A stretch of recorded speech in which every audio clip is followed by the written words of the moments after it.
In Lightroom, black and white conversion is as simple or complex as you like. In this video, I'll start with the most basic way of converting a color image to black and white, then move on to the ways of using Lightroom's black and white mix controls. They'll give you the most control. Let's start over here in the left panel under the presets. And really, this is absolutely the simplest way to convert to grayscale or black and white. I'm just going to scroll down and show you all the different options. As I scroll, you'll see up here in the navigator window the preview of what that setting will look like. In Lightroom 3, there's a lot of new presets that come right out of the box. It will give you some very creative black and white control. And certainly just by using one of these presets, that is the easiest way of coming up with a black and white or grayscale version of your image.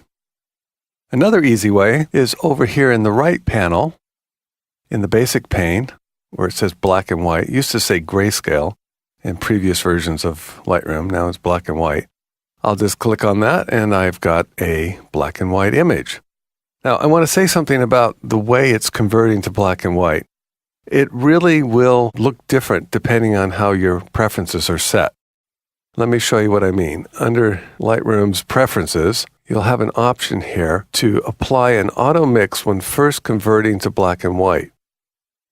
You can see I don't have this selected right now, but if it was selected, my black and white image that appears when I select black and white in the basic pane will look quite different than one that doesn't have the auto mix applied. So that's up to you. It's individual taste. Let me close those preferences. The fact is, after you've converted to black and white, regardless of the settings in the preferences, over here in the black and white pane, I'm going to click on that now, you'll always have the chance to either add the auto mix by selecting this button here or resetting the black and white mix up here. I'm holding down the Option Alt key, and that's bringing this option up. Okay, but for the most control over your black and white image, this is where you want to work, right here in this black and white pane. And you see there's color sliders, and each one of these color sliders corresponds to a color in the original image. If I move the red slider, you're going to see how that's affecting any of the parts of the image that are red. And if I go to the right, it lightens up the red areas.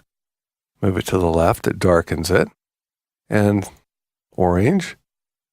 You can see how that gives you so much control over the different colors that are in the image, in the conversion to black and white.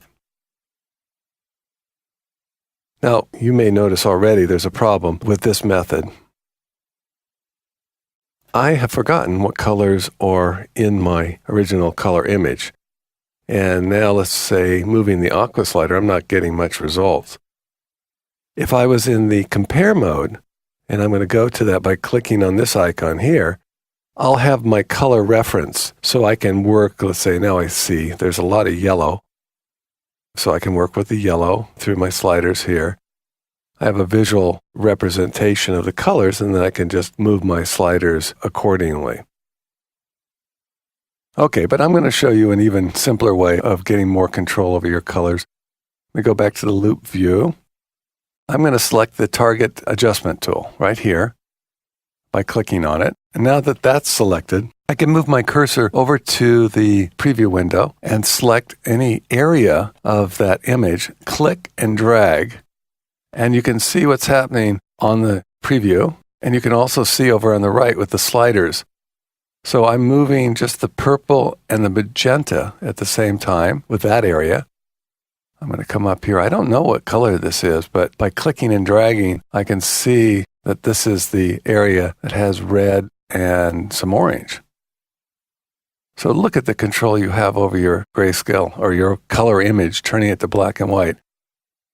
It's just absolutely awesome how you can turn a color image into a really sophisticated, professional-looking black and white image just by using these black and white mix controls.